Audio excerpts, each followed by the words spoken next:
Welcome to the Mysteries of the Feeling Realm, a podcast where we explore our relationship to this feeling body, to the vibrations and sensations that are constantly moving just beneath our awareness, that we have so much judgment of. We brace against them, we blend with them, we hide them, and we blame others for them. But mostly, how these energies are profoundly misperceived. So join us, Cole and Lorella, as we explore what it might feel like to welcome every single drop of your experience in a relaxed and kind and deeply receptive body. So, welcome. Last time we mentioned the masculine and feminine, and so we decided that today we're going to go a little bit deeper into exploring what does it mean, what's masculine, what's the true feminine, and how do they work together. I think it would be nice to mention that these terms are so loaded that I know that for so many people there's such a resistance and there's a lot of confusion, and so maybe just inviting you all to, as you feel your reactions, as you feel any kind of judgments, just to really allow them to be here. Kind of allowing this conversation maybe to move through you a little bit without grasping onto what you think we might be saying. And, you know, Cole, you and I have a very different way of exploring. So there is no right, there is no absolute. Exactly. That's what I would want to say as a first thing. Is like, we're just sharing. I'm sharing my experience, you're sharing yours. Yeah. And we see what comes from it. And before we actually started today, we did some practice together, which helps to develop the polarity. So we're already very much in that place. I know how to allow myself to be in that part of me that's directive and guiding, which helps you, I guess, to not needing to figure out what's next. Yeah, I'm sitting so deeply in a very relaxed and very open and very not knowing space. And it's actually such a delight. Like, I can feel this part of me that feels I should be more upright, I should be more in my mind, I should be more clear. And it's actually not what I'm in, especially having just done that practice. I'm in a much more softer and open and receptive. Exactly, and that's really the feminine, is the receptive, flowing, open. The masculine's more present.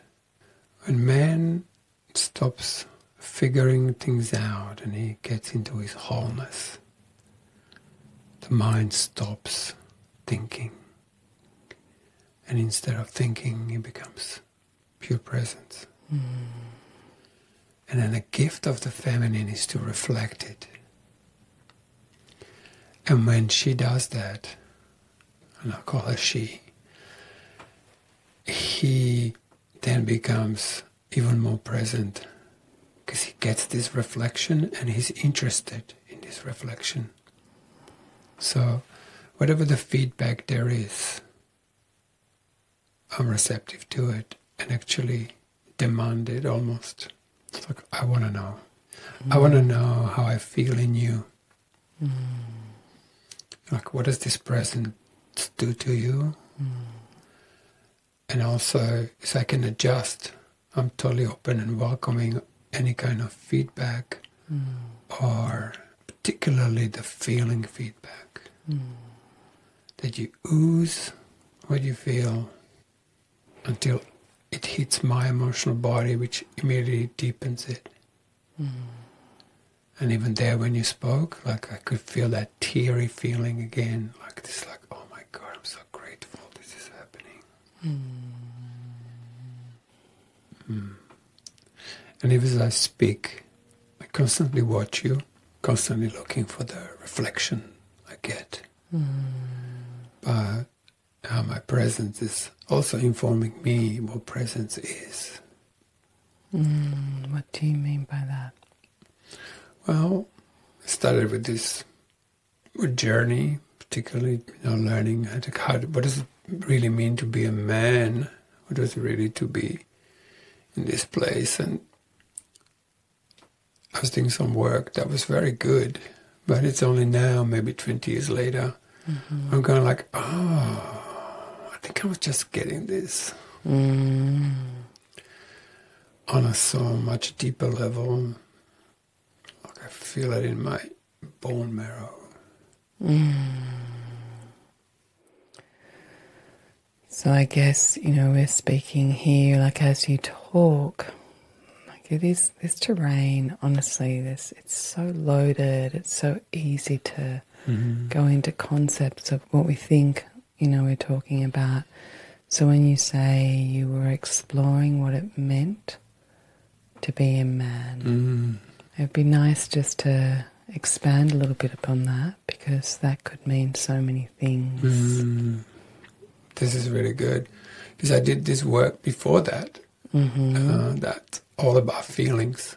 And I kept exploring feelings and feelings and feelings, and actually became quite feminine in my essence, in my energy, which was very important and I was profound.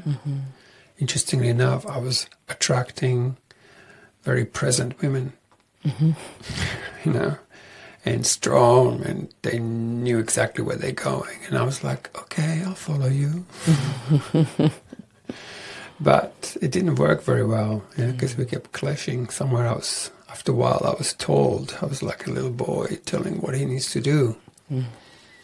So I came to more of like, okay, what does it mean to be returning back into the essence of me being a man? I'm a man. And so that was like an awakening call. It's like, I'm actually exploring this feminine part of me. And I didn't explore enough of the masculine in me. So it was like, oh my God, let me go this way now. So let's go there. What are the qualities of the masculine? Well, particularly for man, one of the most important thing I find is this: know his mission, what he's about. It's like, what's my gift and how to give it. So the mission is to give it, but the purpose of life is to find it. Like, what is that which most enriches this world? And once you find it, you give it a full energy to give it until it's done. And then is a time for the next. And what often happens, men do this 7 years of fully giving their gift and, I don't know, setting up a company or something, and comes to an end. And what happens if they don't sit down into quiet and find what is their deepest purpose now? They might go into depression. So it's very important for a man to find time where he goes into aloneness, where he can sit for 10 days with no distraction, until that deep voice inside says, and now we're doing this. And you're like so clear. It's almost like you can't wait to get out of that place and start the action again. Yeah, like there's a completion, there's a integration time, there's a time to digest it and allow that action to arise organically. So I usually do like Vipassana, and there's no Vipassana that I've done that wouldn't tell me after 8 days what my next thing is. Yeah, you feel it. And then the last 2 days, like, oh my God, I just want to go now. And So one thing is purpose, like a really strong sense of like clear purpose and giving. The next one is to embrace my own feminine side from that masculine. So first I export feminine in me. Somehow automatically, I'm a classical guitarist also. It's all about music and expression and you know, I used to do a lot of dancing and beach walking and swimming. And then I needed to embrace it from both, like feeling my feminine side, but not with non-feminine presence. See? So what I often saw in if I'm collapsed and I'm dealing with something, I'm like the unhealed healer, I was trying to heal myself. When I go in a presence and something arises, I go, you can see this sickness coming up. I'm with it. Unconditionally loving. Here, come through. Come through, you're welcome. That's the real forgiveness, because you're allowing what's arising, all the hell there is coming out from this inner, I'm letting it pass through. Like, well, you're welcome. Hello, darkness, my old friend. You know? Oh, God. It's beautiful watching your reflection. Like, what did that do to you just then? Me speaking from that place. Well, just the receptivity to darkness just really melts me. The kind of what I felt in you, saw in you, and sensed in myself. Like, and what I'm hearing is, as you if you enter into the feeling realm of the feminine and you don't have the presence of the masculine energies, we're really talking energies. Right? Yeah. So if you're receptive to exiled feelings of, say, an energy that is collapsing, and a part of you goes and collapses with that, then you become that, you blend, right? And that's where there isn't balance. So what I hear you saying is you feel that feeling of collapse, and the presence, the masculine presence that is developed in you goes, oh yes, exactly. Come. Move through me, illuminate me, So when I hear that, it really touches me profoundly, because that's a very important and developed aspect in myself.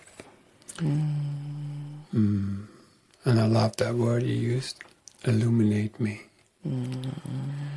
Because what I've discovered, that feelings are magnetic, so they minus of the electricity, whereas thought is electric. And what happens when these two align, they actually turn on the light, they illuminate the heart, because mind is above, the feelings in the morning are below, and when the two begin to actually, that's why the minus or the darkness is so important. I mean, you can't even start a car without a negative. So the negative is everywhere. And it's been associated as undesirable. We're but rejecting. actually, we can't be whole. Bingo.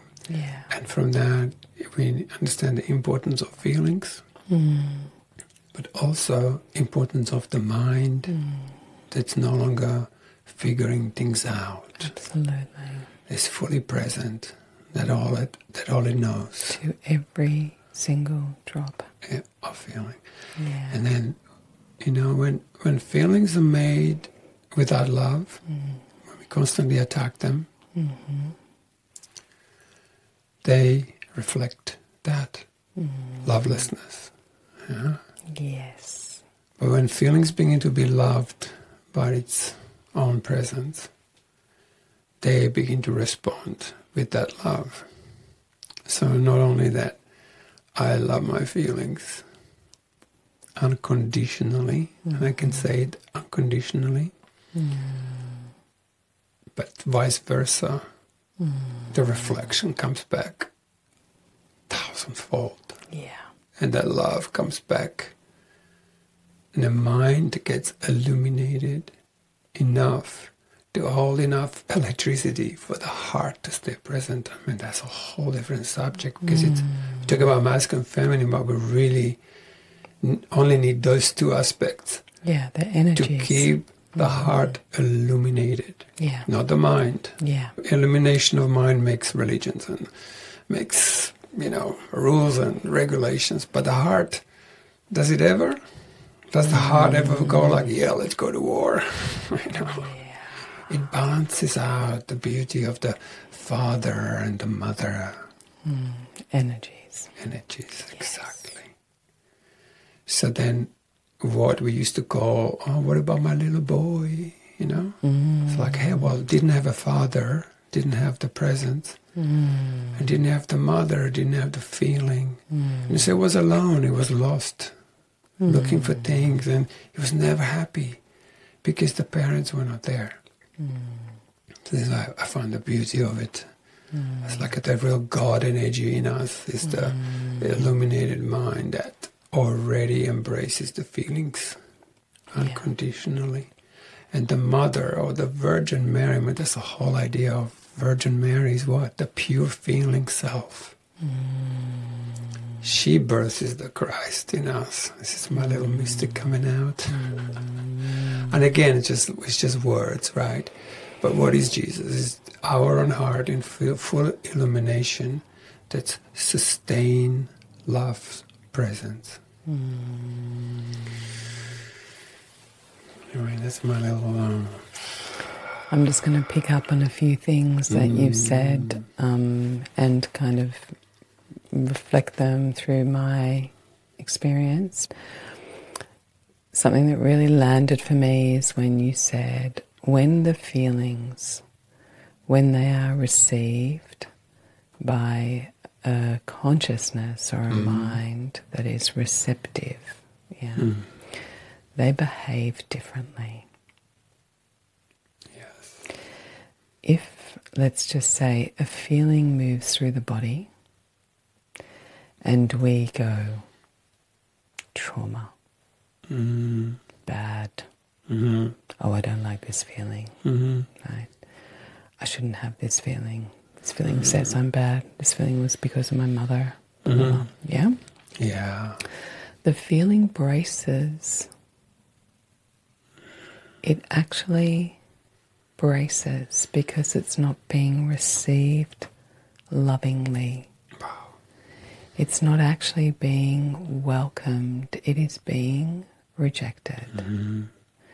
And in that rejection, in the judgment of it, in the pathologization of it, in the bracing against it, it braces and it looks like and responds like trauma or imprint. It's an imprint, or it responds badly, and therefore we continue to go in these cycles of blaming feeling, hating feeling, rejecting, bracing against it. When we allow feeling to move through us and we have this open receptivity and we go, oh, I don't know what you are, but I want to let you move through.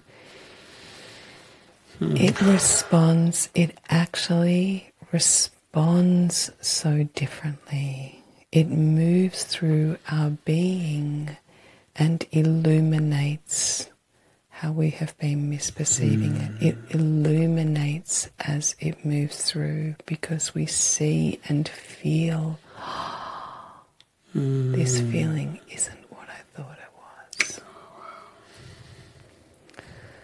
And in that experience is, for me, there is an arising of like these energies of compassion, light, forgiveness.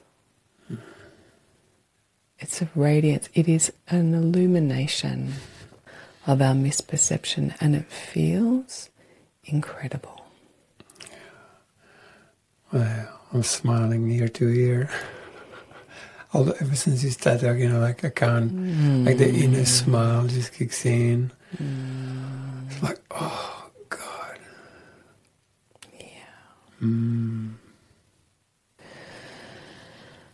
Yeah.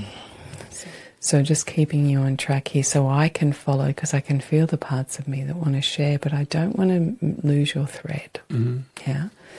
So the first one that you do is a masculine quality is staying in alignment with your purpose. A second one is attuning to the receptivity of your feminine feeling body, or the aspects, right? What else are the... Well, then would be like more the inner qualities of like honesty, being able to speak what's really going on. Yeah, I think that's quality of a man who becomes transparent as well. As you say that, I think my breath was as long as that sentence.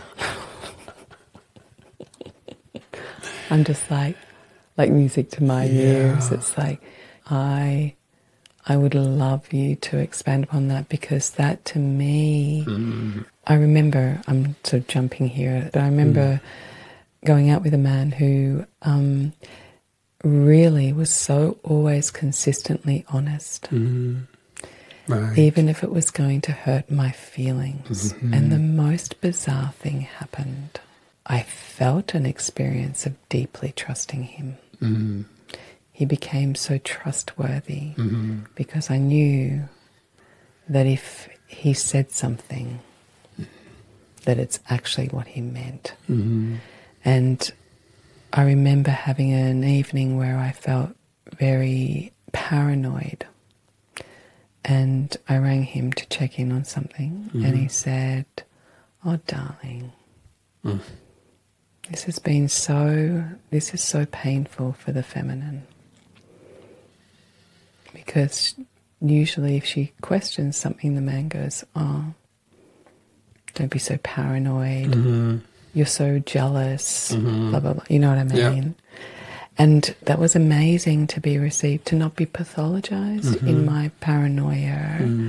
And he was like, "I will tell you, if ever that is ever going to happen, I will tell you." And I had this experience of like trustworthiness. Yes. Where it didn't matter what my question was, I knew that the response was his absolute truth. So once we'd had a conversation about anything, it could be let go. Yeah. That was profound to experience that. So to develop as honest as one can be, and men generally, from my experience, are feeling less safe than I notice women are. It's like if I do that, when I do work with couples, that I always go like, well, how safe do you feel with your partner? And it's interesting, women would say 4 out of 10. So basically because they're having a conflict. But interestingly enough, men will go somewhere like 1 out of 10. Or even like, I don't feel safe at all. I know. And this is like what? Yeah. It's an interesting thing. Like we somewhere, depends on what kind of mother we had, maybe. We're terrified to be fully transparent and truly honest. Yeah, it's a system, huh? It's a terrifying, for me personally, it's like, well, have I done something wrong? That can be there. It's like, okay, what did I do now? Yeah, an expectation of being in trouble. Even so, it's not there, but it's so deeply imprinted in that sort of from childhood. Yeah. So to learn how to be transparent and go like, ooh, this just doesn't feel good to me, or just being. And not wanting to hurt the other. No. I think we all hold that. We really don't want to hurt the other one's feelings. Yes. And when we do that, when we don't tell the truth, we erode the safety, and also we block ourselves and hold these energies inside us, which doesn't work. So in this case, I figured out the best thing is to express the fear of expressing. Yeah, beautiful. Yeah, yes. I like to express something where I'm just absolutely terrified to open this out because I think this is what's going to happen to you. Yeah, I'm so with you. That's one of my tools in my toolbox. I agree. Yeah, so good. Yeah. Oh, tell me something you find very difficult to tell me, right? To actually open that question. Tell me something that you find difficult to tell me. To make it safe enough that that's actually welcome. Yeah, it can be very revealing what's really going on in the other person. Which is actually what we want. Yes, exactly. Because that's how we create safety. And you also know somewhere deep down that when man is like that, he's growing. When he's open to that? When he's in this transparency. Yeah. When he actually, in some of the literature I read, it's like honesty is more like consistency. That you never really go against yourself. And that's how you love yourself. Be true to yourself, and that's how you're true to love. Yeah. And we have these concepts of compromise. Oh, the look on your face when I said compromise, that didn't go down well, that word. You know, it's such a, this thing of like not wanting to hurt the other, not wanting to blow the relationship up, not wanting to have the other one be angry at us, or just kind of wanting to go with the flow. And the more I do this refining in myself of like, oh dear, I'm just about to step over myself. I'm about to do something. The impact it has when I'm not true is always much bigger than if I just actually attended to it. That's true. And yet there's another aspect to this where I do this in my men's group. Invite men to go into their feelings of inadequacy, going into feelings of where they're weak. To develop as a man is to be able to be so transparent and to show his weakness, but not in a collapsed state. And that's the big difference. God, that's a difference. So, actually using body, and this is another thing altogether with a man to really actually strengthen the physical body. Learn how to be straight, learn how to open up, how to sit. So it's really learn how to incarnate ourselves into the body. And in that incarnation, if I'm straight and strong in that, just even physically, like sit up for a second and feel like a king, and in that place, whatever arises can be met with love. And also in that place, being able to be transparent and say, you know what, there's part of me that's really weak. But you're sitting in this strength and healing it that way. It's also extremely beautiful every time I express it. Not only those that I express it to like, give me a smile, right? But I in myself feel like actually there's some very beautiful energies in this subtle inadequacies. Absolutely. But there's, that's a massive difference when inadequacy and vulnerability is expressed with collapse. It kind of gets transferred over to the other person to look after it. Yeah. It's highly unsexy. It's highly unsexy. Whereas if yes. I mean, even just in ourselves, it's like when we feel our feelings, I want to develop a practice. It's just called wow, right? That every time I notice something, I go, oh, wow. There is my sadness. Right. Oh, wow, there is my vulnerability. Oh, wow, look at how insecure I feel here. It's very different to like, oh, there is my insecurity, there is my sadness, this fear of our experience, you know. So the more we can welcome and receive our feelings as, here is an aspect that feels incredibly vulnerable and all over the place and inadequate. Yeah. I receive that in myself and I welcome and allow it. The more I can let that energy move through my system, it illuminates a lot of information. But just allowing that energy to be in my system and to move through, and that I can sit with and sit in and, you know, befriend. When I express it to somebody else, I'm like, oh yeah, this part of me feels really insecure. And around it is all this space and witness. Yeah. I don't give it to the other to hold or take responsibility of. Beautiful. Because, you know, it is happening in my system, but there's a transparency of this is happening, you know, and I think that is, the, you know, this thing of like the masculine, feminine energies. I mean, I'd really like to go here for a moment because I kind of feel like we've skipped a piece. Like, let's go to your understanding of energy, you know, within ourselves. Masculine is light, clarity, uprightness. Right. Yeah. Stillness. Stillness. Emptiness. Oh my God, my emptiness meditation. It's like, it's like empty, nothing. For so us this is heaven. It's heaven. So like, look at this. Still, upright, clear, empty. Yep. Yeah. So if you relate these qualities to meditation, that is what we're doing. Right. Still, upright, clear, emptiness. Yeah.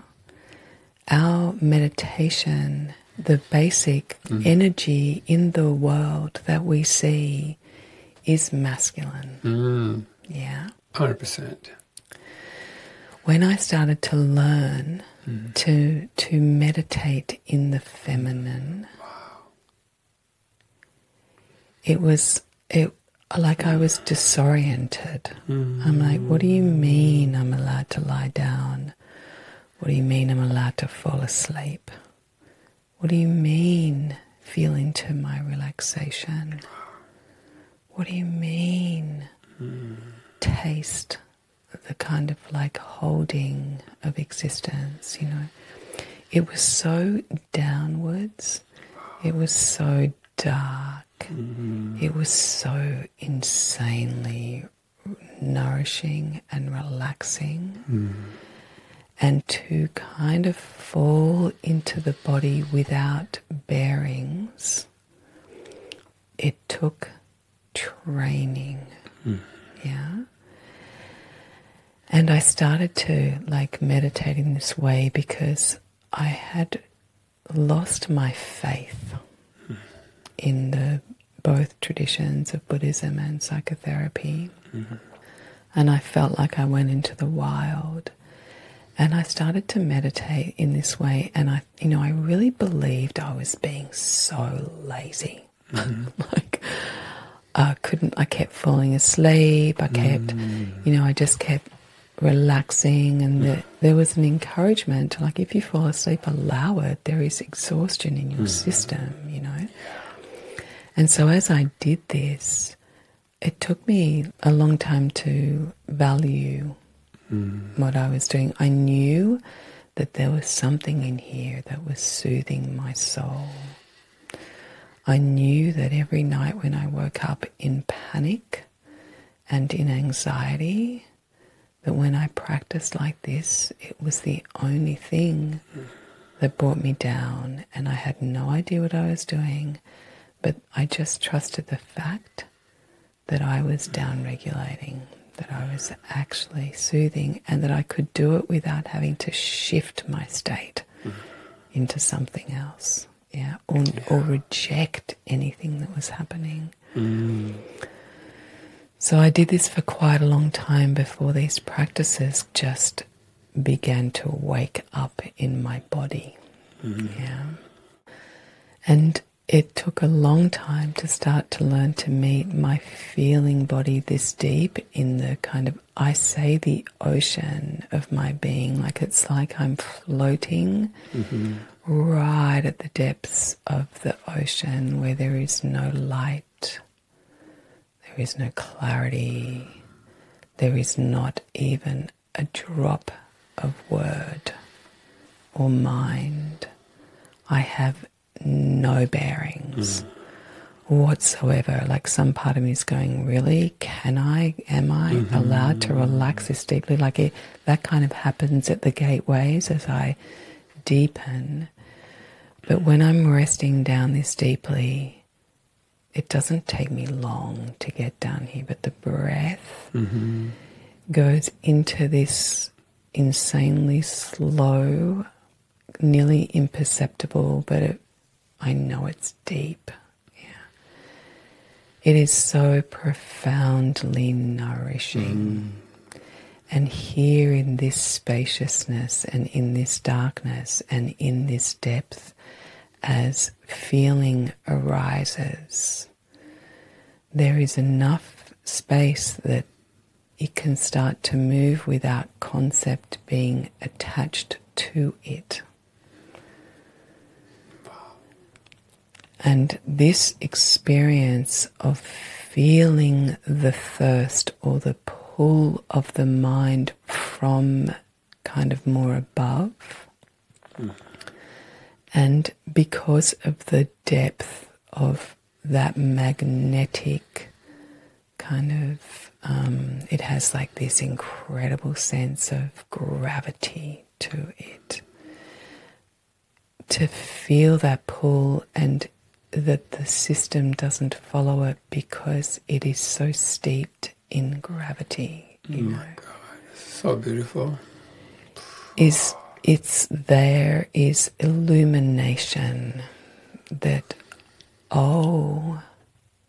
normally I go that way, and it shows me its habitual trajectory without me following it. Yeah. And there is all this insight into my relationship to vibration itself. So to be in these deep waters, this feminine, it is so utterly not clear, upright, empty. It's not empty. It is so deeply different to empty. Absolutely. It is alive And full. Yeah.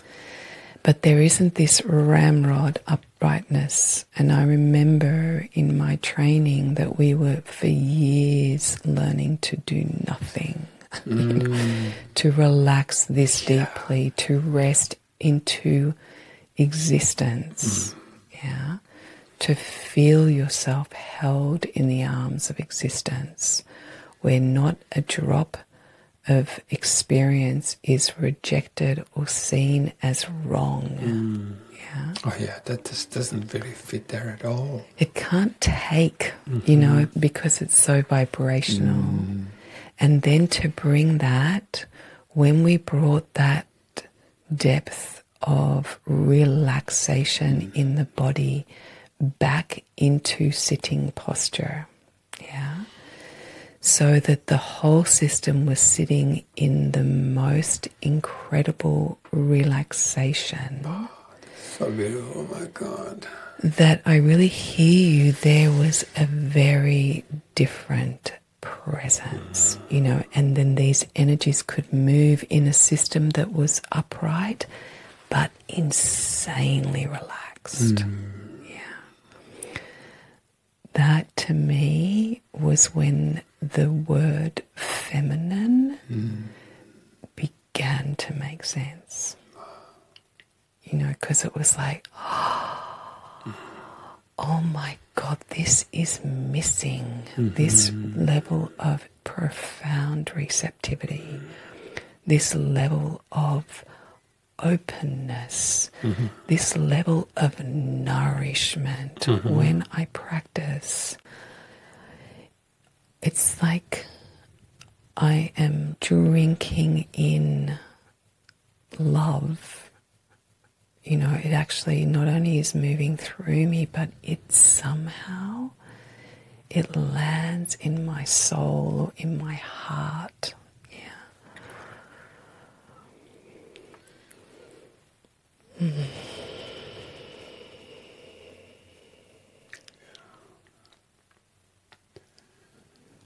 And when I sit with people and they begin to taste this, one of their first things they say, I mean, I can feel the tears arise as I say this, but one of the first things they all say is, am I really allowed?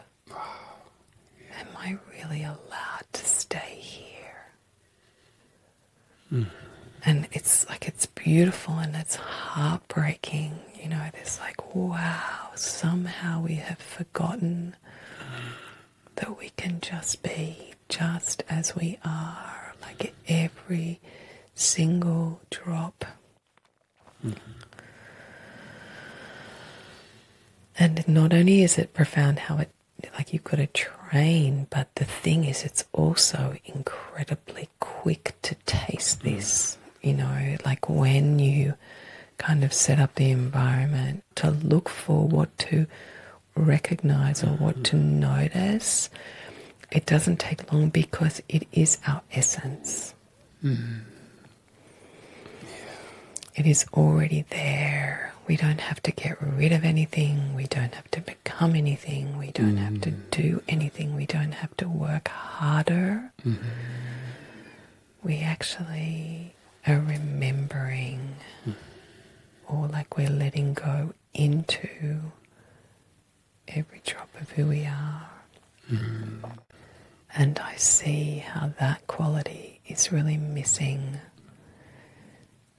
in our current consciousness. Exactly.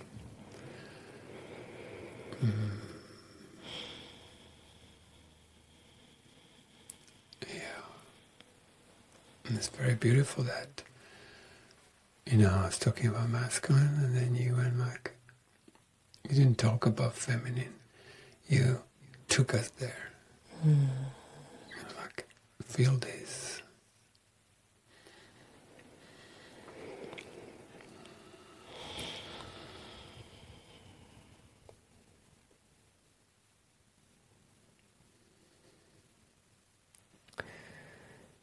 Yeah, it's really, you know, I can feel all these tears of what would it be like if there was more of this energy in this world, you know, this kind of softness, this receptivity, this kindness, you know, there's the kindness of as we welcome these aspects of ourselves. How could we, you know, the disconnection that we've talked about, and I really like this, you know, from what you've said, which is this masculine tilted consciousness we are in is actually not in relationship to feeling. How did you say it? It was so beautiful, like the Herod or something, that without the connection to our feelings, as we continue to exile all these feelings and all these emotions and judge them and see them as the poisons and see them as, you know, things to get rid of, we become these minds that are disconnected. Sped up, because we know we lost the ground. We've lost the ground. That's losing the ground, and it just all becomes electric. Yeah, and because it's got no ground, it becomes like distortion. Yeah. It's not even clear thinking, it's just like this madness. Whereas where you just took us then, it's like, it's almost a time before mind even was. You mind came later as a result of that separation from feeling. So to learn to go before mind was.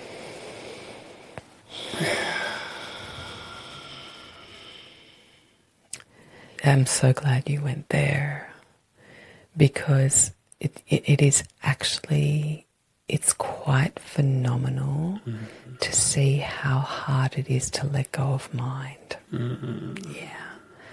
Like when I'm working with people, we have this insane addiction to clarity, to complexity, to knowing where we are, to like even when we're in the inner realms, like as you enter into this depth of being, it is profoundly disorientating. There is this gateway that feels like you're about to go into like dissociation or sleep, or everyone says the same thing, wow, it feels so druggy. Yeah? And as we go there, there's actually something in our system that kind of goes, alert, alert, alert, you know, don't go down here, there is really bad things down here, you know. And our system is so used to clarity, it's so used to knowing where it is, that it cannot let go. So it needs to learn to do this safely, to kind of bite-size it, to taste it, to take it in. You know, the other piece that is profound for me is that the state of the feminine, that these deep, deep waters of the feminine, not only do they feel nourishing, the pleasantness, the bliss of it, it's a very subtle bliss, right? Yeah. We don't trust it. We don't trust our essence. We don't trust the vibration of love, which is quite astonishing to see how scared we are of allowing the energy of love to move through us. Yeah. And yet, if, from my experience, right where we are there, in that really deep place, there's a level of surrender. When that kicks in, it's almost like the mother begins to take you in. Like you have no longer control. Yes. And that's the entry to the kingdom of heaven.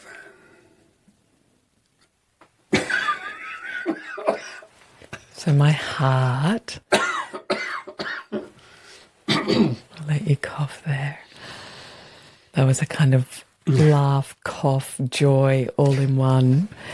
When you said that, Cole, my heart like was exploding, right? On so many levels. One is that this level of surrender is like we have to learn to trust, to rest back into the arms of existence. But when you begin to taste this nectar, it's nectar. These waters are actually so unknown to us. It is profound how much we don't realize that we are addicted to knowing where we are. Yeah. And when you enter into here, you have no idea where you're going. And you know, and you trust. That's where when I you go. start to learn to know, but you have to like develop the muscle to trust this deeply. Yeah. You know, the other thing I just want to say, it's like, it's not that I don't, like this morning at 2 a.m, I woke in a peak of anxiety.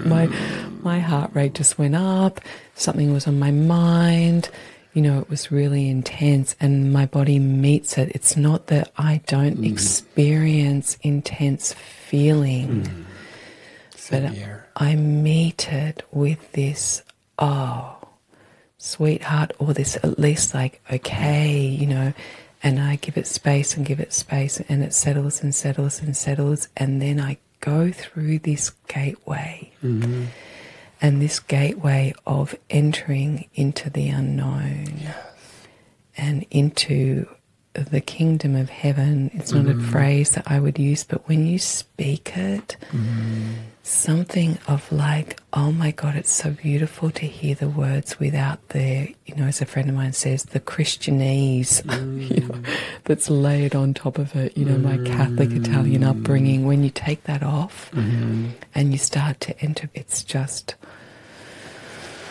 Oh, it's the queendom of heaven then. The queendom. Yeah. Well, I don't know what it is, but it's unknown. Yes. And it is exquisite and everything can be. Yeah. It's that thing of like the Tao that can be told is not eternal. It's the same thing. It's like you cannot name it.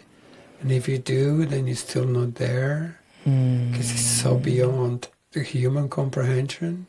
It can never be stolen by some kind of particular sentence. I mean, truth is not a sentence. Truth is a pure experience of this exquisite unity where everything fully is and you need to nothing. Like this is my experience. Like the less I step in, the more it opens, the more it takes me. And now I know that I've got nothing to fear there. And it's...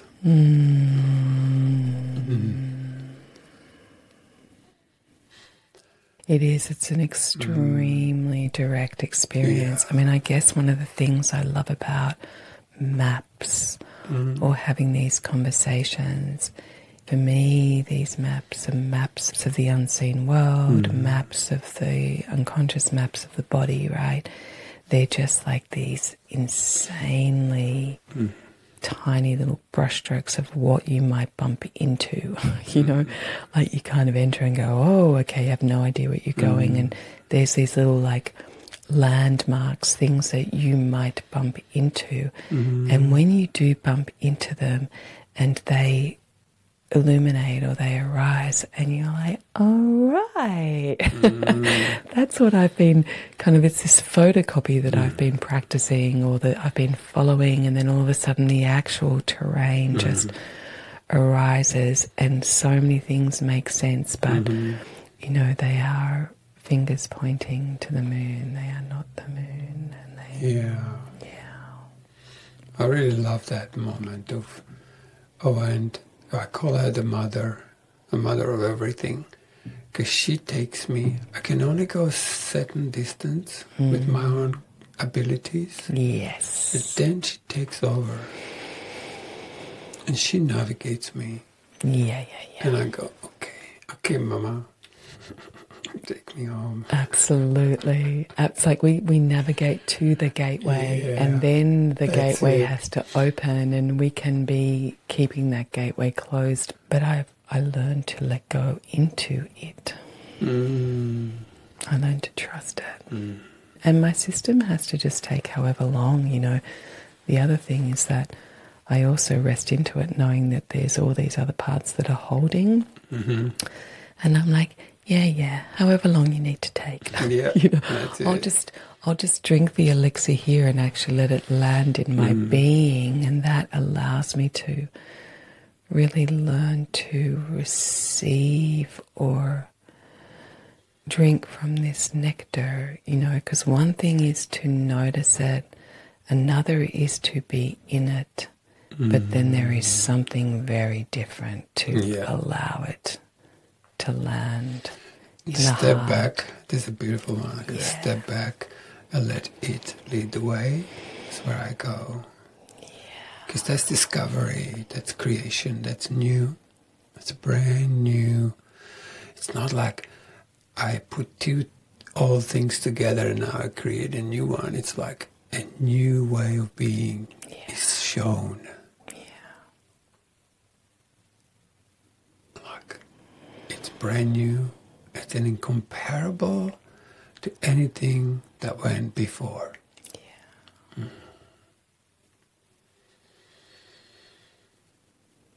And I am so grateful for that, for you bringing that word creation to life for me. The creation of God is not how I interpreted that. You know, like when you first started to use this, that is when we are in the creation, you know, when we are in these unknown waters and it is blossoming or birthing through us. And we aren't in the recreation, we aren't in the habitual, because when you're this deep in the feminine and the pull of your habitual patterns or the pull of the mind into believing what it thinks it's meeting, it just doesn't have a hope.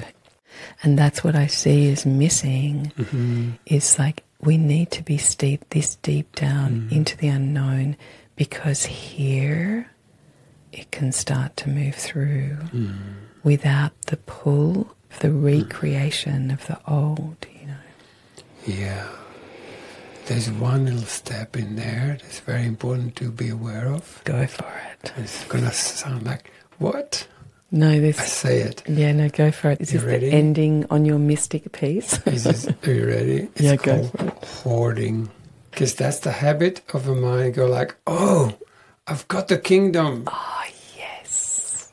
And now I'm going to keep it. You know, like, 10 years ago I had this experience.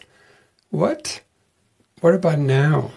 Right? That's hoarding. That's holding on to something that went before. But this is exactly what blocks it. So a very important aspect of not grabbing onto these experiences. So okay, so this is really interesting. I thought we were about to finish, but we're going somewhere very interesting, right? You know, my understanding of the word grasping, right? We grasp onto things, right? Yeah. When I listen to that through the teaching of the masculine, it sounds like we actually have a choice. Right. Yeah. Good luck. Good luck. Oh, yeah. We don't have a choice. This is so deep. When we're this far deep down into that depth of darkness, right? When we can rest into the mother or rest into existence or let go. When the energies start to arise of just existence moving through, and then our perception attaches onto that. And then there is a thing called thirst, right? The pull into a habitual direction. And then there is the grasping, right? So that is kind of happening in the unconscious layers. I don't know if you can stay with me there, but there is something here that, for me, if I try to figure this terrain out with the mind, it's really so complex. Whereas if I'm deep, deep down in the depths and up arises something, anything, and I follow that, then I go into that habitual response. But if I'm staying down here and I just keep resting into the mother, love it. It does not. So in a way, one thing that's been really interesting to me lately is that most of our self-development and most of our self-work and most of our therapies and most of our psychology, it is focused on the fragment. It is focused on what we need to heal, get rid of, yeah? Whereas in the feminine is like, rest into your essence. Come back down here. Yeah. We have to learn because we're scared of essence, but when we come down here, like what's starting to shift for me is like my focus is going more on learning to take in the nourishment of this nectar. The more I take in the nectar, the more I drink from that, or like can allow that to move through my body or receive it, or that fragment, that pull, that hoarding, it's like, it doesn't matter. Like it takes time to unwind that. You know what I mean? It's just, that is habit. And it's like, oh, why are we focused on fragment rather than actually resting into wholeness, into our essence? And from here, when you do that, these pulls, they just don't have the grip, they don't have the pull, they don't have the magnetism, because the magnetic quality is way deeper. Does that land for you? Fully. Yeah. And we're just like, I think we are just in the same place. For me, it's more like that. She's the mother of everything. That includes the light. You know, she's the one.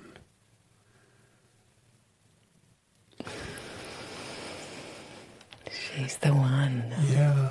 She's the one. Yeah. That's it. She's the one. Have you found the one? Yeah, she's the one. So, you know, I think that's our little mystic ending to this session. She's the one. She's the one.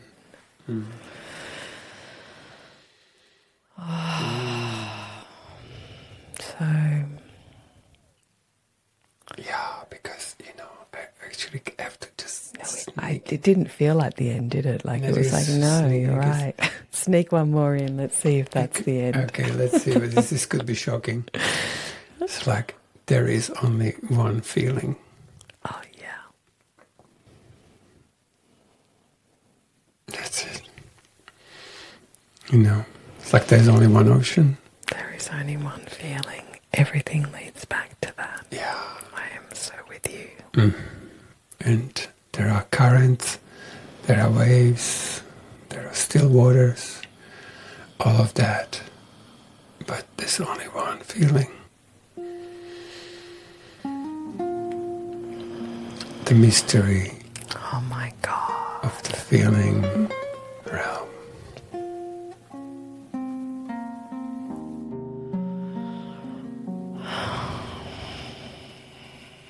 So,